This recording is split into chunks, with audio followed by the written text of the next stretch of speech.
Handicap et fonction publique, les grands témoins d'Occitanie. La série podcast du FIPHFP en Occitanie.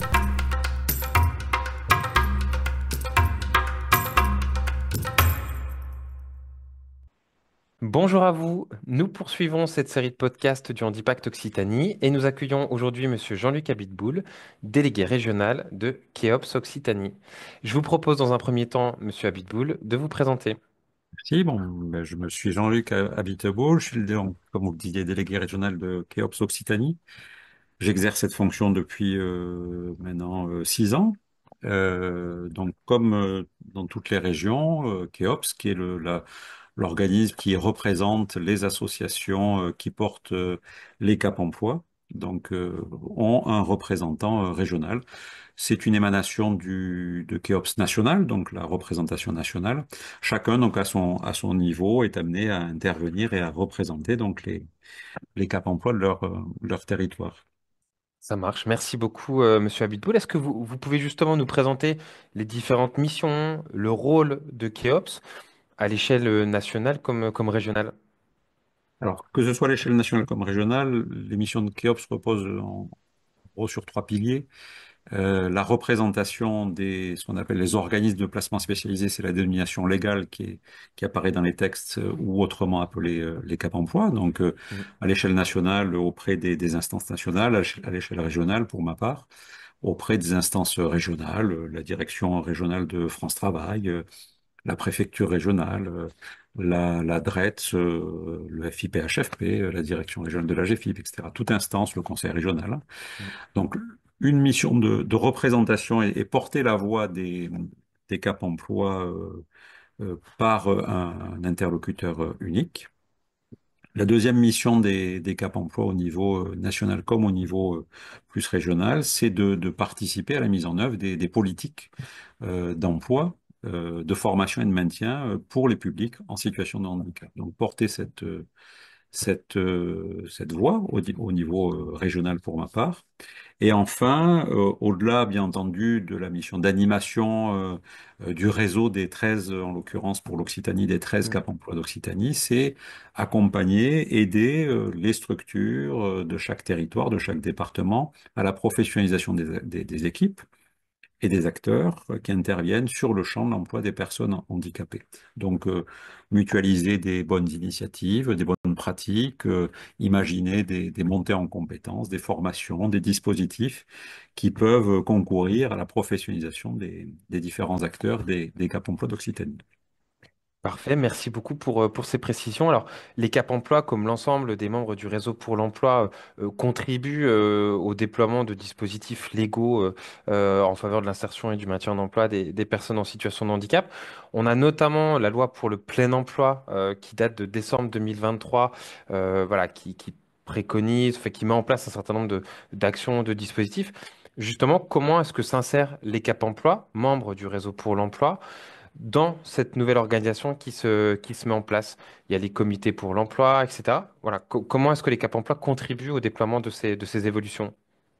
Alors, juste un petit retour historique. Oui. Les Cap Emploi s'intègrent dans cette démarche avec une situation préalable qui a été le rapprochement entre le réseau des Cap Emploi et ce qu'on appelait à l'époque encore Pôle Emploi, avant qu'il devienne France Travail.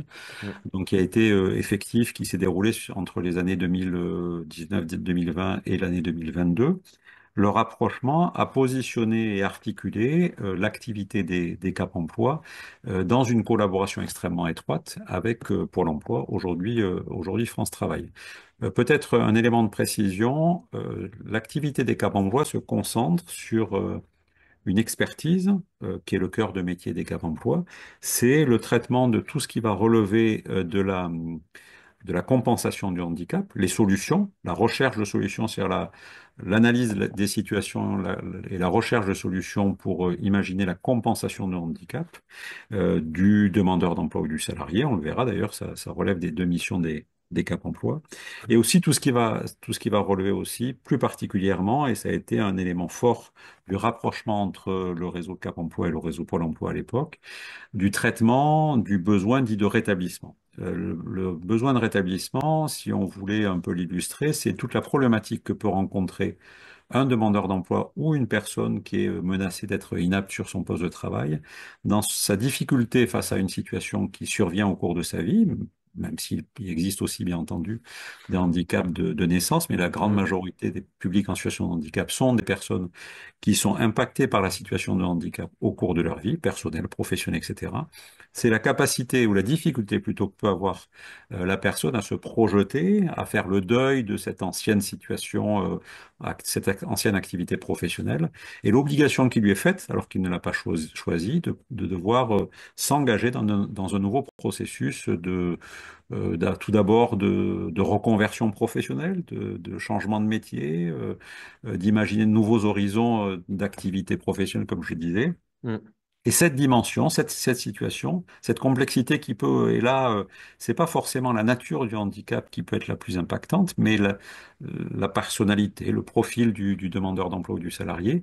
Cette situation, cette problématique dite de rétablissement est une problématique qui nécessite un accompagnement spécifique sur lequel les Cap Emploi interviennent plus particulièrement et qui peut prendre parfois des semaines, des mois, voire des années. Donc mm, aujourd'hui, l'expertise et le champ d'intervention des Cap Emploi, c'est, comme je l'évoquais, le traitement et la recherche de solutions dites de compensation et plus particulièrement la problématique dite de rétablissement. Dans mm, ce contexte, ont été construites des articulations entre le réseau France Travail aujourd'hui et les Cap Emploi, notamment dans les publics qui sont accompagnés. Et donc, nous accompagnons les demandeurs d'emploi qui présentent à l'analyse de leur situation des problématiques dites de rétablissement et des forts besoins de compensation, quand France Travail va accompagner là aussi des demandeurs d'emploi, travailleurs handicapés, mais qui vont présenter des problématiques moins prégnantes sur ces sujets-là.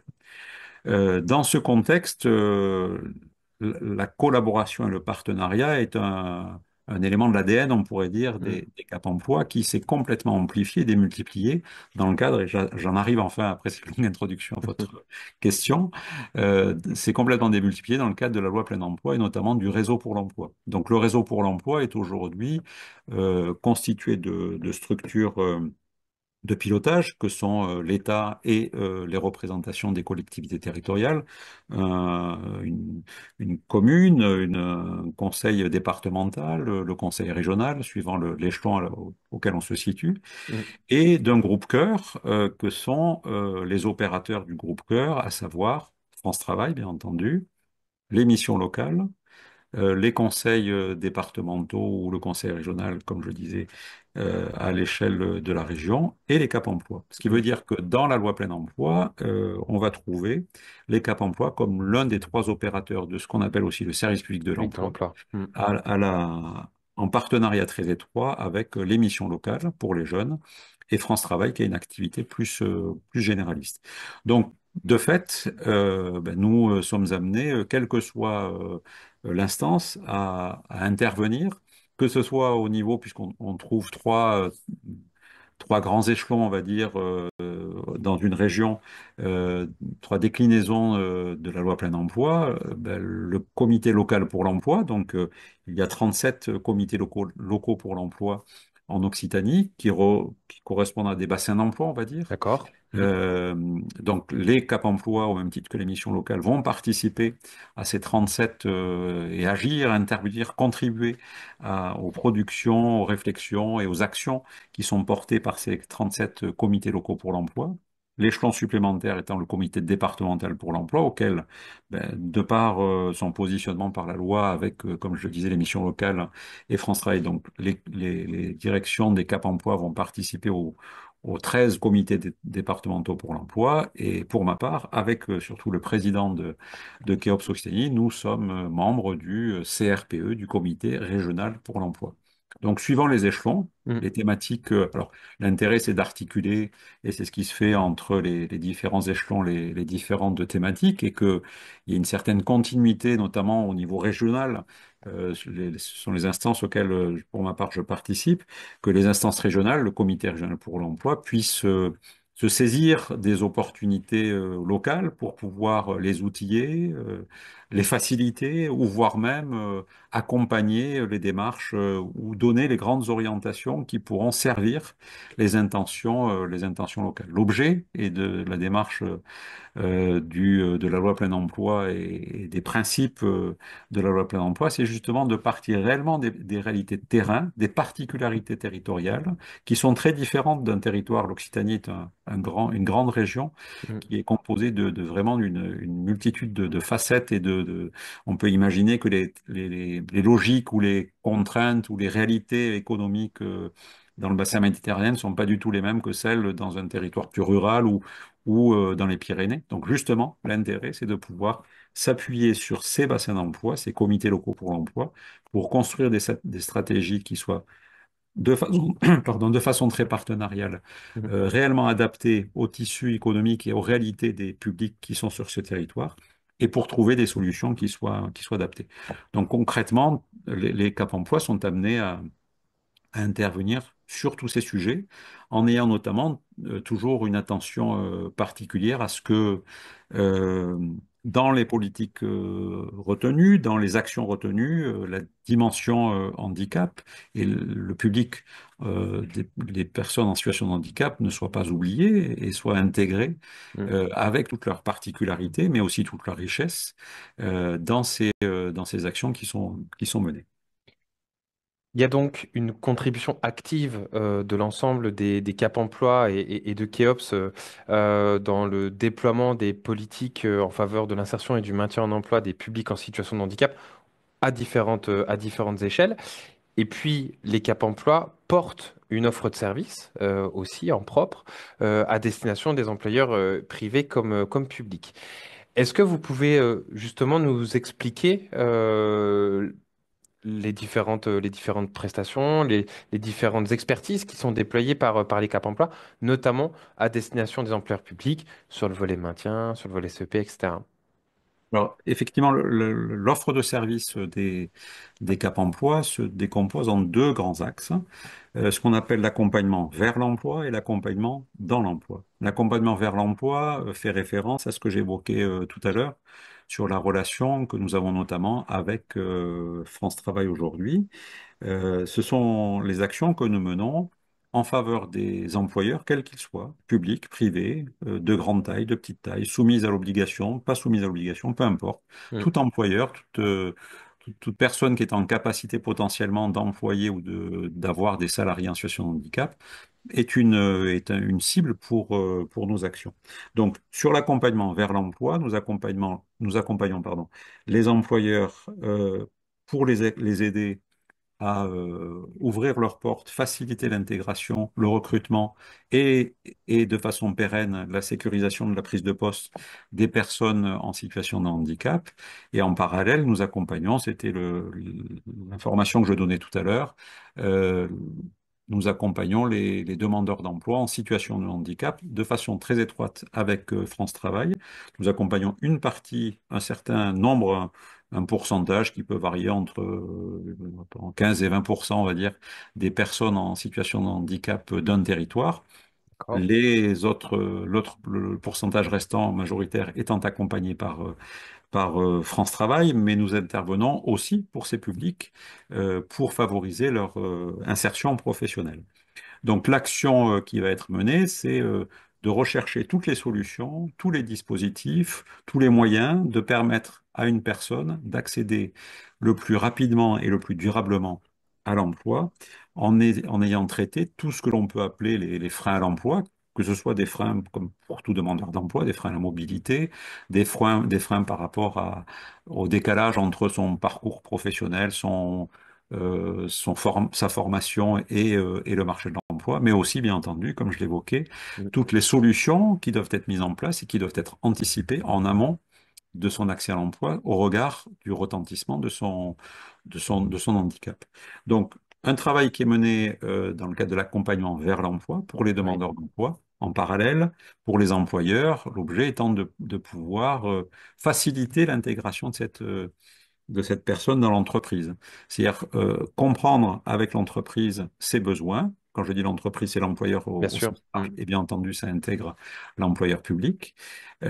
Comprendre quels sont ses besoins, quelle est la réalité de l'activité professionnelle, des tâches qui seront confiées à cette personne qui sera recrutée, anticiper les problématiques ou pas, mais en tout cas anticiper les éléments qui constituent l'environnement donc professionnel, de manière à ce que l'intégration et l'accès à l'emploi puissent être facilités, qu'on ait pu voilà optimiser l'accès à l'emploi avec une approche la plus pérenne possible.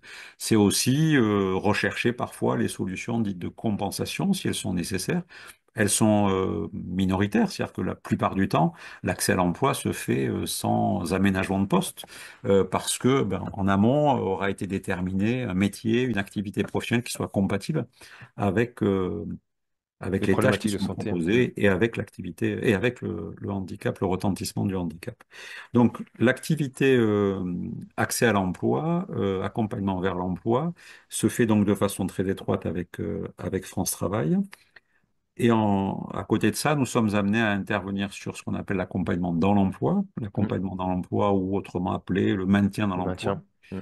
a vocation à essayer d'éviter, que ce soit pour tout salarié, tout agent, des recherches, anticiper des situations qui pourraient potentiellement rendre inadaptée la situation de travail avec le handicap. Donc l'objet étant de pouvoir intervenir le plus en amont possible, de façon la plus précoce possible, afin que le salarié qui est en activité ne soit pas face à une situation où on ne ferait que constater l'impossibilité pour cette personne de pouvoir poursuivre son activité professionnelle.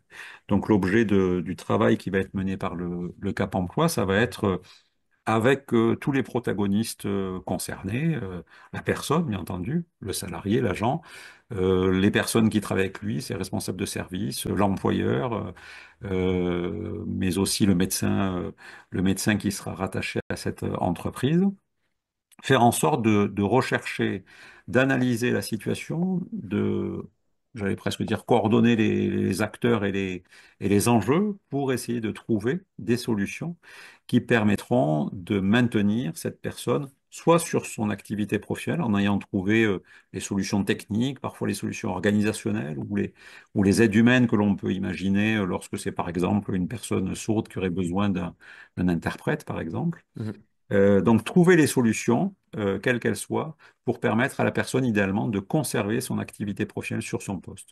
Parfois, la solution enfin, la solution ne peut pas être trouvée sur le poste. C'est donc là une autre voie qui est envisagée, de façon concertée, bien entendu, avec, comme je l'évoquais, tous les protagonistes. Et là, il s'agit de trouver peut-être la possibilité pour l'agent d'imaginer une activité prochaine dans ce même établissement, mais qui soit plus adaptée via une formation, via des dispositifs qu'il faudra mettre en place. En tout cas, l'objet, c'est de permettre de maintenir la personne, si ce n'est sur son poste, mais en tous les cas en poste et en activité professionnelle.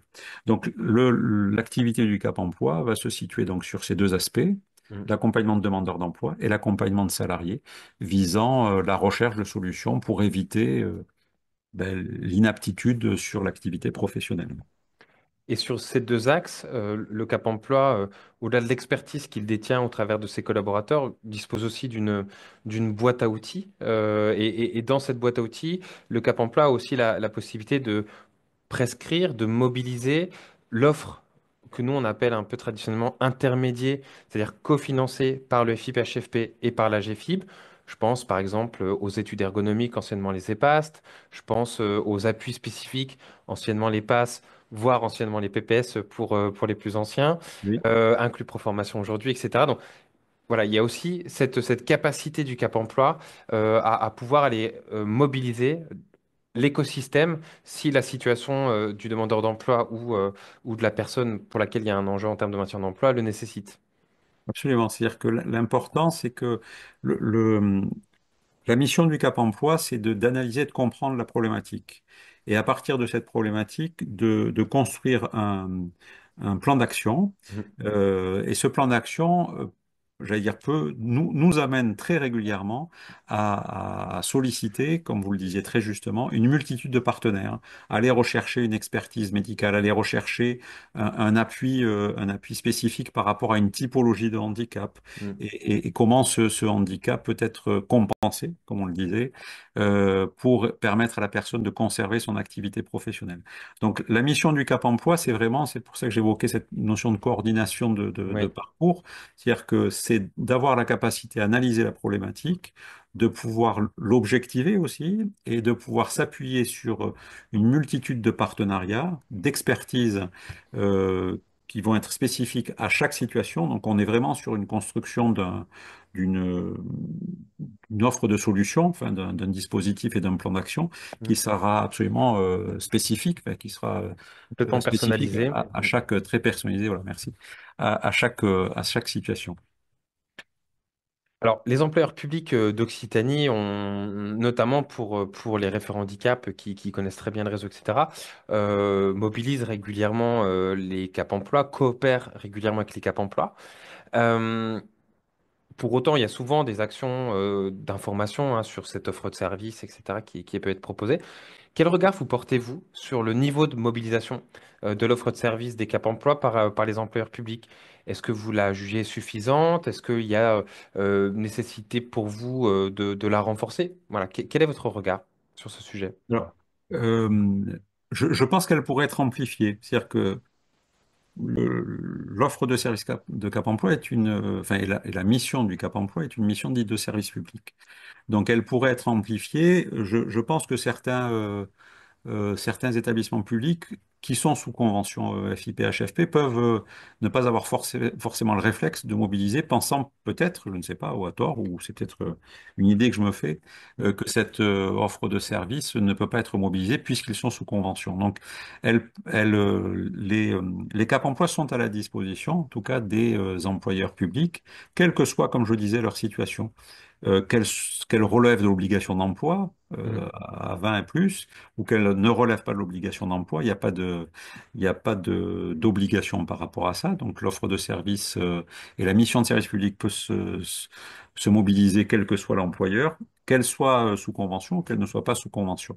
Donc on a encore, j'imagine, un réservoir de sollicitations qui n'est mhm, peut-être pas encore suffisamment mobilisé qui peuvent relever de la compétence des Cap emploi. On voit aussi d'autres situations où peut-être que lorsque l'employeur va avoir une dimension régionale, par exemple, euh, peut-être que l'employeur, étant donné que les Cap emploi ont une activité qui est territoriale, qui est la plupart du mhm, temps départementale, l'employeur public, lorsqu'il a une dimension régionale, va être peut-être un peu en difficulté pour trouver le bon interlocuteur. mhm, Les Cap emploi, alors en plus, dans ma fonction est justement d'animer le réseau des 13 Cap emploi d'Occitanie. mhm, On a la chance d'avoir un réseau qui est extrêmement dynamique en Occitanie et sur d'autres régions aussi. Mais en tout cas, ce que je constate moi en Occitanie, c'est que on est amené, les 13 directeurs, les 13 responsables de service, etc., sont amenés à travailler très très régulièrement ensemble, au moins une fois par mois, puisque on se réunit tous les mois pour avancer et traiter différents sujets, ce qui veut dire que même une structure qui aurait une dimension régionale peut trouver des solutions dans le réseau des Cap Emploi, charge au Cap Emploi justement mhm, de trouver les articulations qu'ils sauront mettre en œuvre et qui sont déjà mises en œuvre sur d'autres pour des employeurs privés, pour d'autres dans d'autres situations. Nous sommes amenés déjà très régulièrement à travailler dans une dimension qui dépasse la frontière de chaque département. Donc, mhm, ce sont des organisations qui fonctionnent bien et qui ne doivent pas apparaître comme étant des freins euh, pour des employeurs publics qui auraient une dimension régionale. Il y a aussi des actions, je pense, qui sont peut-être sous-utilisées par rapport au Cap Emploi. Ce sont toutes les actions qui font partie aussi de l'offre de service Cap Emploi, qui sont des actions de sensibilisation, d'information. C'est-à-dire que j'évoquais ce qui est le cœur de métier de notre activité, l'accompagnement des demandeurs d'emploi, des employeurs et l'accompagnement des salariés. Mais dans les missions qui relèvent de l'offre de service Cap Emploi, il y a aussi dans les établissements, quels qu'ils soient, la possibilité de pouvoir faire ce travail d'information, de sensibilisation des équipes, de sensibilisation des agents, des managers, pour que chacun puisse acquérir des automatismes en termes de bons réflexes par Mm, rapport à des situations de salariés, agents en situation de handicap, que l'on puisse aussi avoir des informations sur comment dirais-je, les bonnes pratiques par rapport à des typologies de handicap ou des situations, des collectifs de travail qui pourraient comporter des agents en situation de handicap. Voilà. Donc ces actions de sensibilisation peuvent peuvent être mobilisées par les employeurs publics lorsqu'ils souhaitent être donner la possibilité à leurs agents d'accéder à ces informations. mm, Et enfin, je dirais que beaucoup d'employeurs publics ont recours aux conventions FIPHFP, et donc il y a aussi la possibilité d'intégrer les collaborations dans les conventions, les collaborations qu'ils peuvent nouer ou qui peuvent être développées avec les Cap Emploi, avec le réseau des Cap Emploi, dans ces conventions FIPHFP. Donc il y a déjà beaucoup de choses, et les employeurs publics sont vraiment une cible à part entière, hein. mm. Et il y a de multiples actions qui sont faites sur les trois axes de la fonction publique, euh, sans, sans, sans, sans aucune difficulté par rapport à un axe par rapport à d'autres. Alors c'est vrai qu'il y a des métiers qui sont parfois plus complexes que d'autres en termes de posture de travail, peut-être parfois un peu moins adaptée, mais on Mm. trouve toujours des possibilités pour pouvoir permettre l'accès de personnes en situation de handicap ou maintenir des personnes en situation de handicap, quelles que soient les fonctions publiques. Mais je suis sûr qu'on aura encore la possibilité de développer nos collaborations. Oui, tout à fait. Alors, vous le disiez, il y a trois versants dans la fonction publique. Il y a un cadre juridique qui est particulier. On a des étapes du maintien en emploi qui sont un petit peu différentes de celles du secteur privé. Donc, il y a un certain nombre de spécificités dans Oui. la fonction publique qui existent. On le voit, les Cap Emploi participent de plus en plus aux manifestations qui sont proposées par le Handipact Occitanie. Ça fait plusieurs années que c'est vraiment des membres actifs du réseau et c'est vraiment super. Ce qui leur permet, enfin, ce qui nous permet, nous, de bénéficier de leur expertise, de leurs compétences, ils interviennent régulièrement. J'imagine que ça leur permet eux aussi de se professionnaliser puis d'appréhender ces fameuses particularités de la fonction publique. Quel regard vous portez sur l'articulation justement des réseaux entre le Handipact et les Cap Emploi? Je reprendrai ce que vous disiez. Je pense il y a un intérêt réciproque, Mm, véritablement un intérêt réciproque. C'est-à-dire que le réseau des Cap Emploi peut être amené à intervenir en tant que contributeur, participer ou apporter des informations dans le cadre du réseau Handipact, et tant mieux, comme le fait aujourd'hui. Mais le réseau, mais Handipact est aussi une source de professionnalisation, puisque effectivement, la fonction publique relève de particularités qu'il nous faut complètement appréhender et nous approprier pour pouvoir apporter le meilleur service. Donc, c'est une ressource intéressante, et je sais que les Cap Emploi sont friands de pouvoir bénéficier des informations qui transitent via Handipact pour pouvoir constamment se nourrir mm, de l'actualité ou former les nouveaux salariés qui viendraient nous rejoindre pour qu'ils puissent être le plus pertinents possible dans les actions qu'ils vont mener avec les employeurs publics. Donc c'est un bénéfice, comme je disais, réciproque, et qu'il nous faut et qu'on s'emploie à cultivé. Mm, entretenir. mm. Alors, en conclusion, de votre point de vue, quels sont les principaux défis que vous rencontrez actuellement qui est Ops Cap Emploi et peut-être plus largement, quels sont les différents messages que vous souhaitez adresser aux employeurs publics?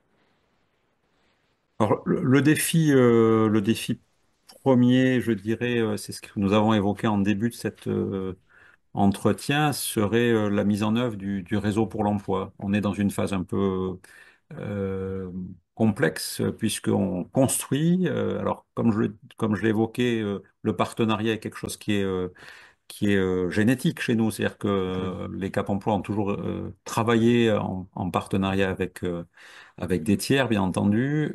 Ça s'est renforcé avec le rapprochement avec Pôle emploi et France Travail. Pour autant, là, il nous faut construire un partenariat encore plus élargi, même si les missions locales, les conseils départementaux n'étaient pas des structures qui nous étaient étrangères, mais il nous faut articuler et structurer un partenariat, notamment et dans la relation avec les employeurs, qu'ils soient publics ou privés. Donc, le principal défi, je pense, pour cette année 2026 et ces prochaines années sera d'arriver à structurer ce partenariat et faire en sorte que la dimension handicap ne soit jamais oubliée des dispositifs ou des plans d'action qui seront qui seront mis en place. Mhm. Ça, c'est un premier élément. Euh, Nous avons après le souhait de renforcer toutes les relations qui sont déjà existantes avec le secteur public, parce que c'est un secteur qui est aujourd'hui pour nous, d'abord qui est souvent demandé par les personnes en situation de handicap et Mhm. qui constitue aussi une solution en termes d'emploi. Bien Euh, sûr. donc, il nous paraît absolument indispensable de poursuivre les collaborations et les amplifier avec les trois fonctions publiques et trouver des modalités de collaboration qui sont encore plus performantes, même si on mesure très régulièrement, les chiffres le prouvent, des résultats, des réussites, mais on sait qu'on a encore de notre côté, comme j'imagine du côté de la fonction publique, des axes de progrès et des Mhm. possibilités de développer encore plus des collaborations pertinentes dans l'intérêt des agents et des personnes en situation de handicap qui souhaitent accéder Mhm. à la fonction publique. Ça marche. Bah, écoutez, merci beaucoup, Monsieur Abitboul, pour le temps que vous avez pu consacrer à ce podcast. Et on vous dit à très bientôt dans le réseau du Handipact. Merci encore, Merci Monsieur de Abitboul. m'avoir accueilli et je vous Avec souhaite plaisir. une bonne journée. Au À revoir. bientôt.